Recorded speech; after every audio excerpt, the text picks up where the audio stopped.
15 साल का विधायक, उसके सामने लड़ने के लिए मर्द का गूदा चाहिए और उस गूदे के साथ में हम इलेक्शन में उतरे हैं। कम से कम 40,000 वोटों से हमको हराएंगे। सबसे पहला मुद्दा जो है हमारा टोरेंट का होगा। टोरेंट को लाने वाले हमारे यहाँ के माननीय अवार्ड साहब हैं। दूसरा मुद्दा हमारा जो है वो कब्रिस्तान को लेकर के है। पूरे मुमरा कौसा के अंदर 4,000 हॉकर्स जो है वो रस्ते के ऊपर बैठे हुए। क्या हमारे मुमरा कौसा जो पानी की किल्लत है, पानी की किल्लत सही नहीं हो सकती थी? हमारे जो आमदार साहब है वो क्रेडिट के बहुत भूखे होते हैं, हमेशा उनको क्रेडिट के पीछे भागते हैं। एक कहावत है, नानी के माल पे दादी का फातिया। नजीमुल्लाह चर्चा का विषय है। जब से शहर में घबराहट फैली हुई है। वजह एक डायलॉग आपने सुना, बचपन में बोलती थी बेटा सो जा नहीं तो गब्बर आ जाएगा। तो अब इन लोग के दिलों में इतनी घबराहट हो गई, लोग बोलते बेटा सो जा, भाग जा, नहीं तो नजीब भाई आ जाएंगे। जो आदमी अपनी निशानी नहीं बचा सकता वो मुमरा कौसा के कोई विकास का काम, भला का काम नहीं कर सकता। जैसे शैतान नमाजियों से दूर भागता है ना, वैसे हमारे जितेंद्र और प्रेस वालों से दूर भागते हैं। थाने दहशत मीडिया नेटवर्क में आप लोगों का स्वागत है। और दर्शकों, इस वक्त हमारे साथ में है जफर नोमानी साहब और साथ ही राजू अंसारी साहब।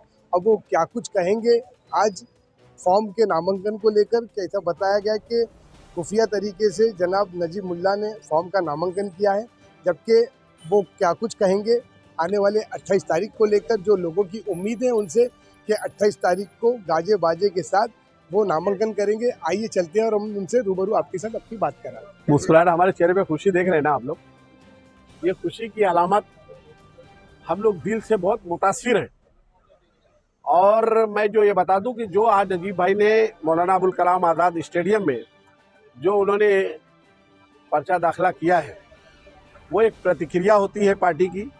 उस पर आपको अपनी जिस पार्टी से आप इलेक्शन लड़ना चाहते हैं उसका फॉर्म भरा जाता है, उस पर डाला जाता है वो सिंबल कि हम किस पार्टी से इलेक्शन लड़ने वाले हैं। क्योंकि मैं उसकी एक वजह और भी बता दूं कि 2017 में जब मैं कारपोरेशन का इलेक्शन लड़ा था तो हमने फॉर्म जो है एक हफ्ता पहले भर दिया था, लेकिन जो पार्टी का AB फॉर्म आता है, जो जिसको टिकट बोलते हैं, वो हमको पौना घंटा पहले मिला था, आधा से पौना घंटा पहले।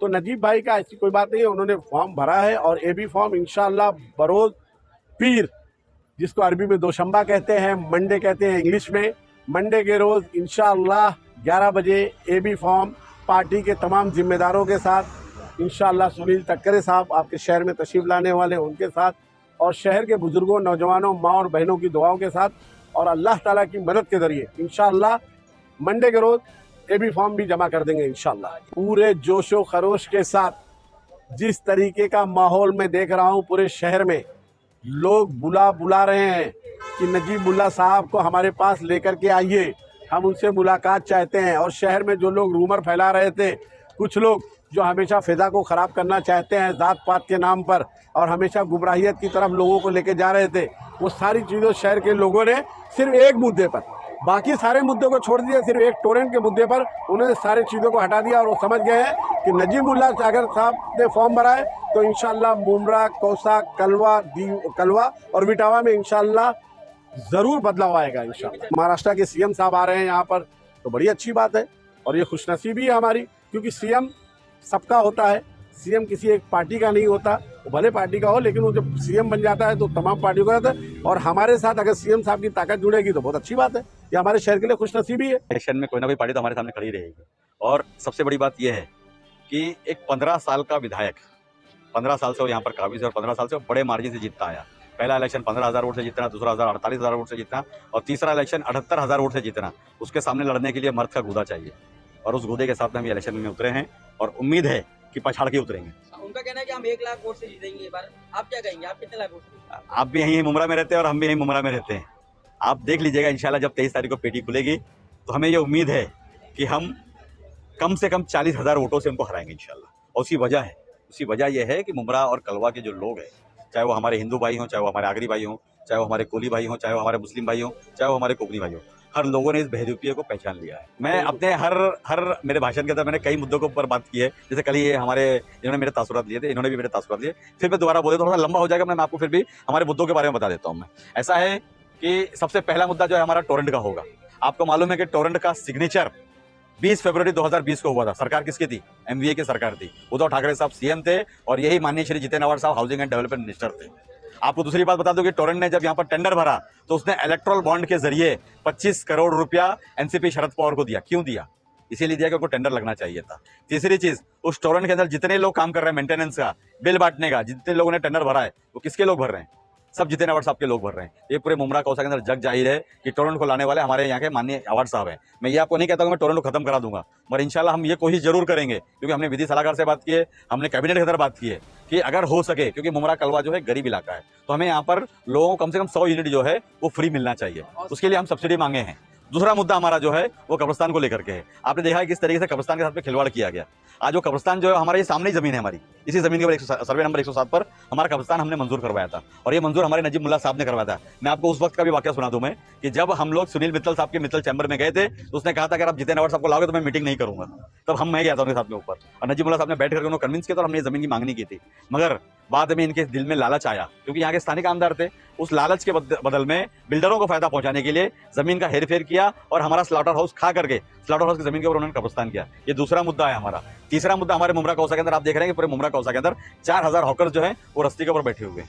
क्या हमारे माननीय आमदार साहब अगर चाहते तो यहाँ पर हॉकर्स प्लाजा नहीं बन सकता था? क्या हमारे मुमरा कौसा में जो पानी की किल्लत है, पानी की किल्लत सही नहीं हो सकती थी? ऐसे बहुत सारे मुद्दे। आप हॉस्पिटल को देख लीजिए, 2014 में हमने इस हॉस्पिटल की ओपनिंग की थी, इसका भूमि पूजन करवाया गया था। आज 10 साल हो गए एक बिल्डिंग को बनाने का। कितनी बड़ी बिल्डिंग है, ग्राउंड +1 की बिल्डिंग है। आज 22 माले की बिल्डिंग 3 साल में और 4 साल में बनकर के रेडी हुई थी, लीगल बिल्डिंग। मगर एक हॉस्पिटल को बनाने में इनको 10 साल का वक्फा लगा, जिसका सारा पैसा और सारी जमीन महानगर पालिका ने दी है। ऐसा है कि देखो हमारे जो आमदार साहब है वो क्रेडिट के बहुत भूखे होते हैं, हमेशा उनको क्रेडिट के ही पीछे भागते हैं। एक कहावत है, नानी के माल पे दादी का फातिया, तो वो हमेशा वही करते रहते हैं, दूसरे कामों को अपना बोल करके करते हैं। अभी आपने देखा होगा कि सामने मित्तल के रोड के ऊपर उन्होंने एक बोर्ड लगाया था माननीय श्री जितेंद्र अवार्ड साहब का, महानगर पालिका ने उसको उखाड़ करके फेंक दिया। आपने घास वाला में देखा कि उन्होंने एक बोर्ड लगाया था, महानगर पालिका ने उठा करके फेंक दिया। कब्रिस्तान जिसका 17 करोड़ रुपया महानगर पालिका ने दिया, जमीन महानगर पालिका ने, उन्होंने अपना वहाँ पर बोर्ड लगाया था, महानगर पालिका ने उठा करके फेंक दिया। तो ये काम यही करते हैं कि नानी के माल पे दादी के फातिया करते हैं। वो हॉस्पिटल जो है अभी भी उसके अंदर हमारी वैकेंसीज बाकी है, अभी भी हमारे वहाँ पर डॉक्टर्स अपॉइंट होना बाकी है, चाहे वो ऑर्थोपेडिक सर्जन हो, चाहे वो गायनेकोलॉजिस्ट हो, चाहे वो न्यूरो सर्जन हो, चाहे वो यूरो सर्जन हो, चाहे वो नेफ्रोलॉजिस्ट हो, चाहे वो ऑन्कोलॉजिस्ट हो, सबका वहाँ पे आना बाकी है। हमारी डायलिसिस मशीन छोड़ करके, और हमारा एक ओपीडी छोड़ करके, और एक मैटरनिटी होम छोड़ करके, मैटरनिटी भी कौन सा, सिर्फ नॉर्मल जो डिलीवरीज होती है वो छोड़ करके वहाँ सी सेक्शन भी नहीं होता है। इस तरीके से वो हॉस्पिटल अभी चालू नहीं हुआ है, और हमें उम्मीद है कि जल्द से जल्द कमिश्नर साहब उसका आदेश दे करके, बिना ओपनिंग के, हम ओपनिंग के भूखे नहीं है, हम नाम के भूखे नहीं, हम काम के भूखे हैं। और हम एक बात बोलते हैं, हमारा मजहब ये सिखाता है कि नेकी कर और दरिया में डाल। हम अगर नेकी करेंगे तो इसका अजर हमें अल्लाह ताला देने वाला है। तो हम किसी के पीछे भागते नहीं कि भाई हमको इस काम की क्रेडिट मिलनी चाहिए, ये क्रेडिट के पीछे भागते हैं, इसीलिए उनका मुंह हमेशा काला होता है। एक्चुअली क्या है हमारे नजीब मुल्ला चर्चा का विषय ही है। जब से शहर में आया तब से घबराहट का माहौल है सामने के खेमे में, और सामने वाले के घबराहट फैली हुई है। मैं ये जब रात में सोते हैं तो ये झटके से जब उठते हैं तो बोले नजीब तो नहीं आ गया। वैसे एक डायलॉग आपने सुना, बचपन में बोलती थी बेटा सो जा नहीं तो गब्बर आ जाएगा। तो अब इन लोग के दिलों में इतनी घबराहट हो गई, लोग बोलते हैं बेटा सो जा, भाग जा, नहीं तो नजीब भाई आ जाएंगे। ऐसा माहौल चल रहा है कि जब हम फॉर्म भरते हैं तो फॉर्म में बहुत सारी खामियां हो सकती है, बहुत सारी गलतियां हो सकती है। तो हम जब फॉर्म भरते हैं तो हमें ये वक्त मिलता है कि भाई हमको बी फॉर्म भरने से पहले हमने हमारा नॉर्मल फॉर्म भर दिया है। ए बी फॉर्म जो है हम लोग 28 तारीख को भरेंगे, और डंगे की चोट पर भरेंगे, और पूरे इलाके के लोगों को साथ में लेकर के भरेंगे। ना कि हम लोग भिवंडी से बस भर के मंगवाएंगे, ना कि हम लोग सिन्नर से बस भर के मंगवाएंगे, ना कि हम लोग नासिक से बस भर के मंगवाएंगे, ना कि हम लोग थाना से बस भर के मंगवाएंगे। आपने देखा कि आज सुबह के रोज एक शख्स ने वीडियो डाला था कि तकरीबन मेरे ख्याल से 50 से 60 बसें भिवंडी, नासिक, सिन्नर और थाना से आई थी। क्या वो वोटर हैं? तो ये सिर्फ और सिर्फ ये इस बात की गवाही देता है कि यहाँ की जो जनता है उनके साथ में नहीं है। नहीं, वो तो एक दूसरे के जो है नॉमिनेशन में लोग जाते हैं, वो एक अलग जनता जाती है क्या? नेता जाता है? नहीं, जनता नहीं जाती है। जनता अपने इलाके में, अपने इलाके के लोग जाते हैं। होती है तो लोग जाते हैं। नहीं, बिल्कुल भी नहीं जाते। हम हमारे सर आप ये समझिए ना, ये शहर आपका है ना, कलवा मुमरा विधानसभा में यहाँ से लोग जमा करते थे ना, 10 लाख की आबादी है, यहाँ से जमा कर सकते थे। मतलब इससे साफ जाहिर है कि यहाँ के लोगों पर उनका विश्वास नहीं, यकीन नहीं था ये लोग हमारे साथ आएंगे।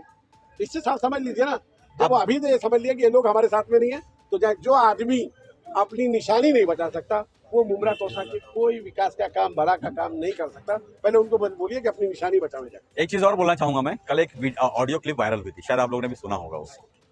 एक औरत जो है वो कहती है कि आप फॉर्म भरने के लिए आए, हम आपको 250 रुपया देंगे। तो क्या ये आपकी हालत हो चुकी है कि मुमरा कौसा का एक दानिशमंद, एक समझदार, एक रसूखदार और एक सियासी शौर रखने वाला शख्स आपके साथ में खड़ा नहीं है, इसीलिए आपको भाड़े के टट्टू और भाड़े के वर्कर की जरूरत पड़ रही है अपना एबी फॉर्म भरने के लिए। ऐसा है कि हमारे भाई साहब हमारे धर्मगुरु है और हमारे बहुत बुजुर्ग हैं, हम उनके बारे में कुछ नहीं बोलेंगे, मगर इतना जरूर आपको बोलेंगे कि इस देश में ऐसे ही राजनीतिकों की वजह से जो जितेंद्र अवार्ड साहब करते हैं, इसीलिए राजनीति बदनाम हुई, और इसी की वजह से हमारे हिंदुस्तान का जो पढ़ा लिखा तबका, इंटेलेक्चुअल तबका है, वो राजनीति से दूर भाग रहा है। क्यों? इसलिए कि हम सच्ची और अच्छी राजनीति करना नहीं जानते। आज मैं आपको एक बात बोलता हूँ, मैं हमें जितेंद्र अवार्ड साहब से एक चैलेंज करता हूँ कि आप यहाँ पर आके मेरे साथ में एक बार 1-to-1 में डिबेट में बैठें और बताएं कि आपने 15 साल के वक्फे के अंदर स्टेट गवर्नमेंट से कितना पैसा लाया और कितना मुमरा कौसा के लिए काम किया या कलवा के लिए काम किया। वो बैठेंगे नहीं हमारे सामने, क्योंकि तानाशाह जो होता है ना वो सवालों से बहुत डरता है। आप देखें मोदी जी भी है ना, वो कभी प्रेस कॉन्फ्रेंस नहीं लेते थे, और यही हाल आज हमारे जितेंद्र अवार्ड साहब का है कि वो पत्रकारों से बहुत दूर भागते हैं। जैसे शैतान नमाजियों से दूर भागता है ना, वैसे हमारे जितेंद्र अवार्ड साहब प्रेस वालों से दूर भागते हैं।